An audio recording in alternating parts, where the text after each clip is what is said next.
श्री सीताराम। भगवान की माया को जीत लेने वाले भक्त, भाग 23। भक्तों, आज हम श्री दक्ष जी का चरित्र श्रवण करेंगे। ऐसा भागवत में आता है कि दक्ष जी ब्रह्मा के अंगूठे से उत्पन्न हुए। दक्षो अंगुष्ठ अत्स्वयंभव, ऐसा एक श्लोक आता है कि स्वयंभु मनु की कन्या प्रसूति जो थी वो दक्ष की पत्नी हुई और प्रजापति दक्ष ने क्षीर सागर के उत्तर तट पर स्थित होकर देवी जगदम्बिका को पुत्री के रूप में प्राप्त करने की इच्छा की और उसके निमित्त उनके प्रत्यक्ष दर्शन की कामना से उन्हें हृदय मंदिर में विराजमान करके कठिन तप किया। अब उनकी सात्विक आराधना से संतुष्ट होकर पराम्बा ने दर्शन दिए और पुत्री होने का वचन दिया। साथ में ये भी कह दिया कि यदि कभी भी मेरे प्रति तुम्हारा आदर भाव घट जाएगा तो मैं उसी समय अपने शरीर को त्याग कर अपने स्वरूप में लीन हो जाऊंगी। दक्ष ये सोचकर बहुत प्रसन्न रहने लगे कि देवी शिवा मेरी पुत्री होने वाली हैं। सृष्टि के विस्तार के हेतु ब्रह्मा जी की आज्ञा से दक्ष प्रजापति ने पंचजन प्रजापति की असिकनी नाम की कन्या को पत्नी के रूप में स्वीकारा। तो अब दक्ष की ये द्वितीय पत्नी है असिकनी। अब असिकनी और दक्ष प्रजापति ने 10,000 पुत्र उत्पन्न किए जिनको आप हर्यश्व संज्ञक कह सकते हैं। हर्यश्व संज्ञक। अब पिता की आज्ञा से अब उनका उद्देश्य तो था सृष्टि विस्तार, क्योंकि ब्रह्मा जी की आज्ञा थी कि सृष्टि का विस्तार करो और उसी हेतु उन्होंने 10,000 पुत्र उत्पन्न किए। अब पिता की आज्ञा से उत्तम सृष्टि के उद्देश्य से ये जो हर्यश्व गण थे ये नारायण सरोवर पर जाकर तप करने लगे। अब तप कर रहे थे सृष्टि के विस्तार के लिए। अब लेकिन वहाँ आ गए नारद जी। नारद जी ने सोचा ये तो भगवान की प्राप्ति के, आत्म तत्व के ज्ञान के अधिकारी हैं। तो नारद जी ने इनको उपदेश दिया और बजाय सृष्टि विस्तार में पढ़ने के इनको बना दिया निवृत्ति परायण। और ये जो है एक प्रकार से इन्होंने अपना सृष्टि विस्तार का जो हेतु था वो इन्होंने त्याग दिया। अब इन्होंने दक्ष ने क्या सोचा कि अब मैं 1,000 पुत्र और उत्पन्न करूंगा जिनको कि शबल अश्व संज्ञक एक संज्ञा दी गई। अब नारद जी ने फिर से इनको पहले की तरह ही परमार्थ पथ का पथिक बना दिया और इनको भी उपदेश देके बाबा जी बन गए ये सब भी। अब देखो 11,000 पुत्र अभी तक दक्ष के बाबा जी बन गए और सब आए थे सृष्टि विस्तार के लिए। अब की बार दक्ष ने कुपित होकर के नारद जी को श्राप दे दिया। नारद जी को ये श्राप दिया कि आज से 3 लोकों में विचरते हुए आपका पैर कहीं भी स्थिर नहीं रहेगा। नारद जी ने सोचा कि ये तो भगवान की इच्छा से शाप मिला है और जैसी भगवान की इच्छा उन्होंने वो शिरोधार्य कर ली। अब दक्ष जी ने अपनी पहली पत्नी प्रसूति के साथ उन्होंने 24 कन्याओं को उत्पन्न किया और उत्पन्न करके इन्होंने जो उन 24 में से जो 13 कन्याएं थी, पहली 13 कन्याएं थी, उनका विवाह धर्म के साथ कर दिया और शेष 11 में से जो शेष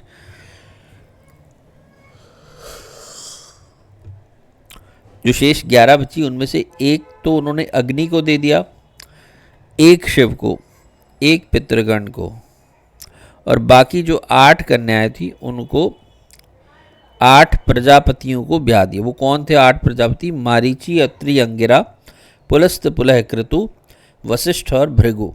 अब प्रसूति की ये जो कन्याएं थी इनके द्वारा विशाल वंश परंपरा त्रिलोकी में फैल गई। प्रजा की वृद्धि का कार्य जैसा दक्ष के द्वारा हुआ ऐसा किसी से नहीं हुआ, इसलिए ब्रह्मा जी ने इन्हें प्रजापतियों का नायक बना। तो बहुत बारीक वाली बात है सोचने की कि एक आम तौर पे इंसान सोचता है कि हम पुत्र को उत्पन्न करेंगे और वो मेरा वंश बढ़ाएगी, जबकि ब्रह्मा जी की सृष्टि विस्तार का जो कार्यक्रम था उसमें भी उन्होंने दक्ष को इसीलिए चुना, और दक्ष जो है उसने भी बहुत सारे पुत्र ही उत्पन्न किए पहले, लेकिन सभी बाबा जी बन गए।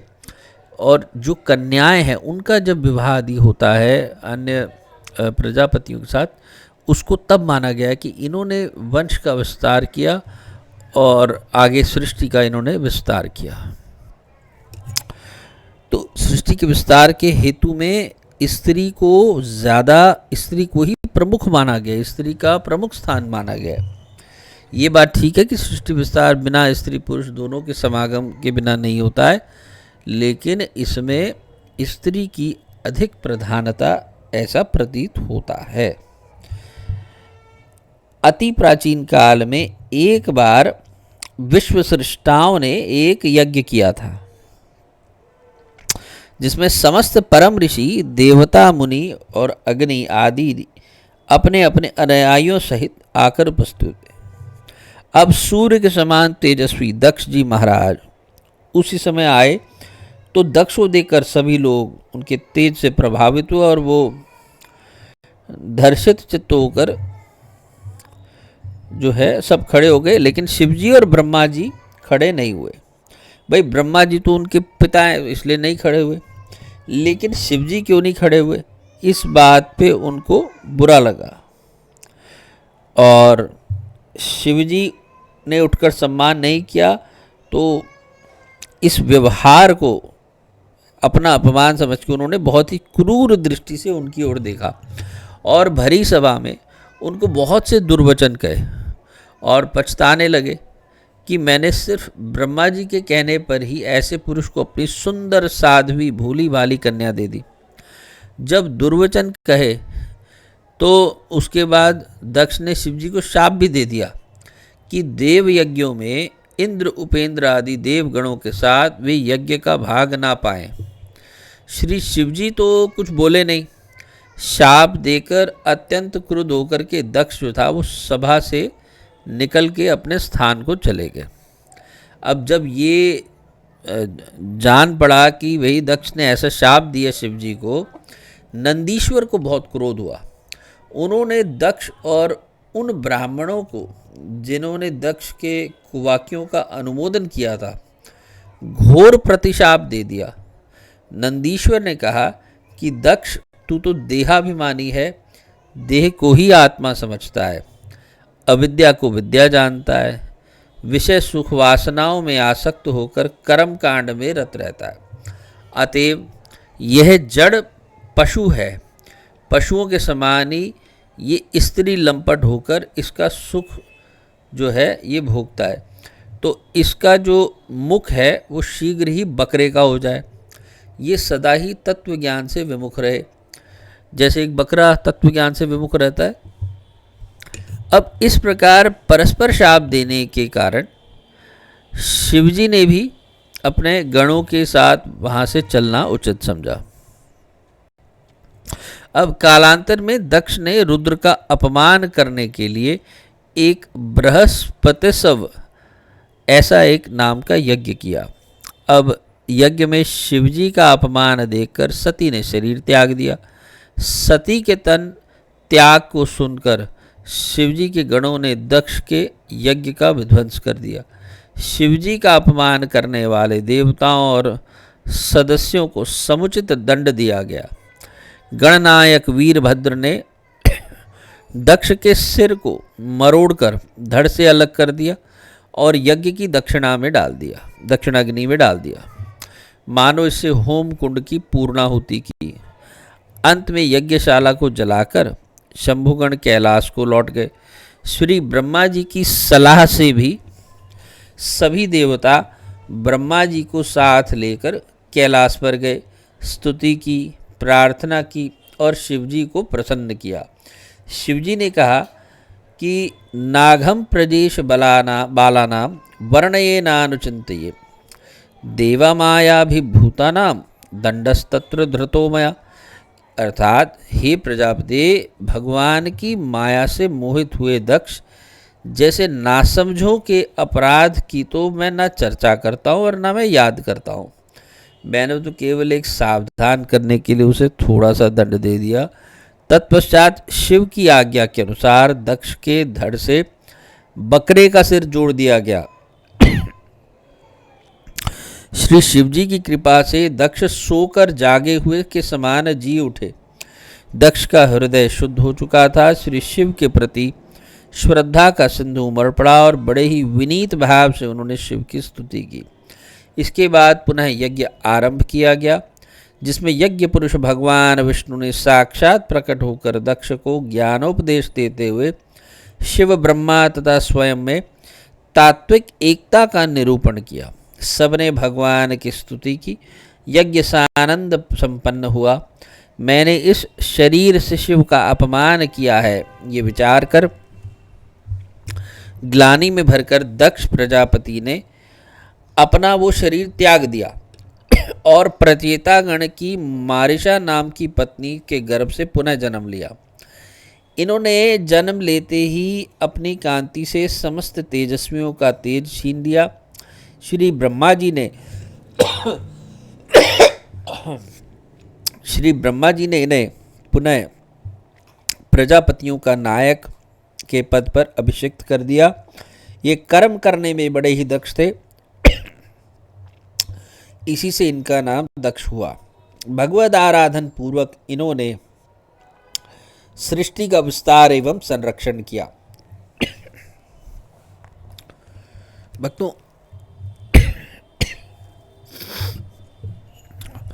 जिसने अपमान सह लिया वो और क्या सहेगा। जिसने कटु वचन सह लिए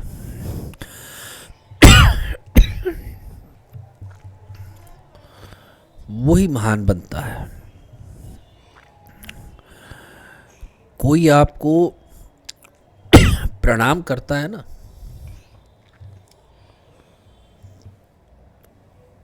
तो इसमें आपके पुण्य छीने जाते हैं। आप महान सोचते हैं अपने आप को, मैं महान बन गया हूं, आपकी महानता छीनी जाती है। आप पुनः उसको प्रणाम कर दो। कोई आपका अपमान करे उसको भी प्रणाम कर दो। क्यों? क्योंकि उसने आप पे बहुत उपकार किया, उसने आपके पाप छीन लिए।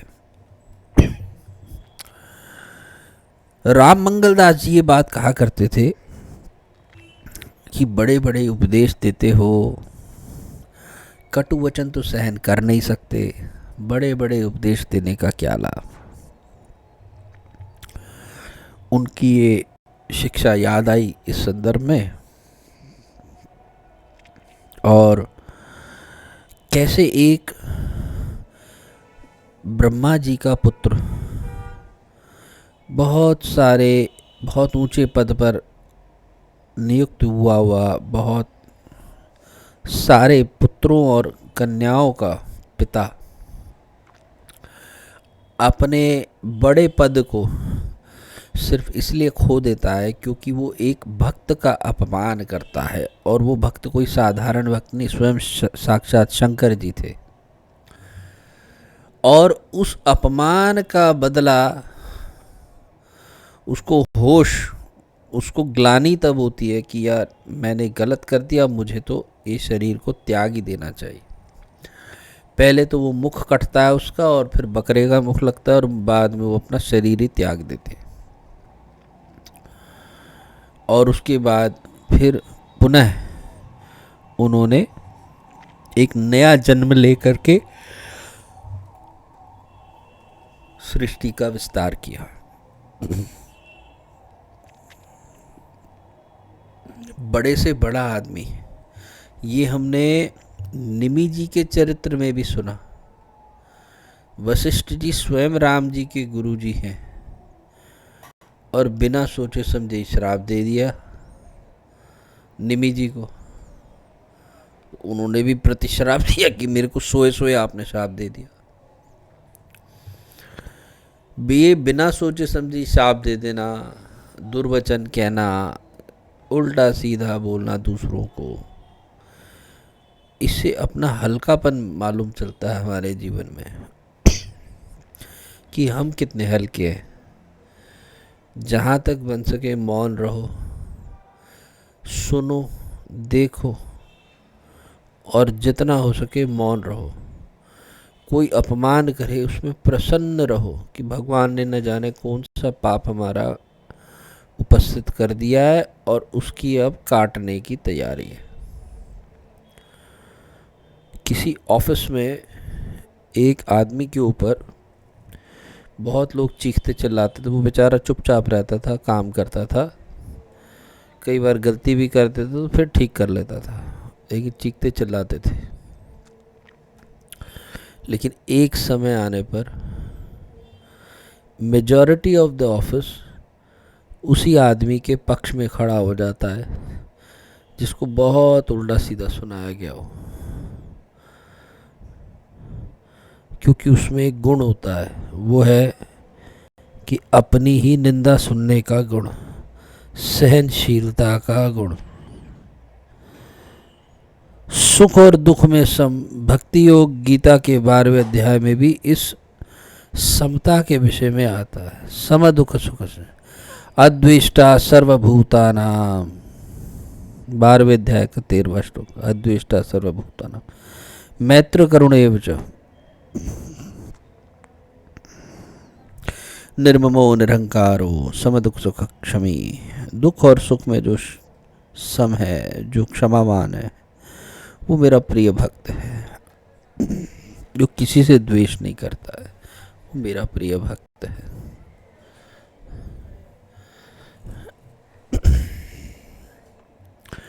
इसके साथ ही वाणी को विश्राम दूंगा। अगले भाग में हम श्री महर्षि श्री शरभंग ऋषि जी का चरित्र श्रवण करेंगे। तब तक के लिए जय जय श्री सीताराम, जय जय श्री सीताराम।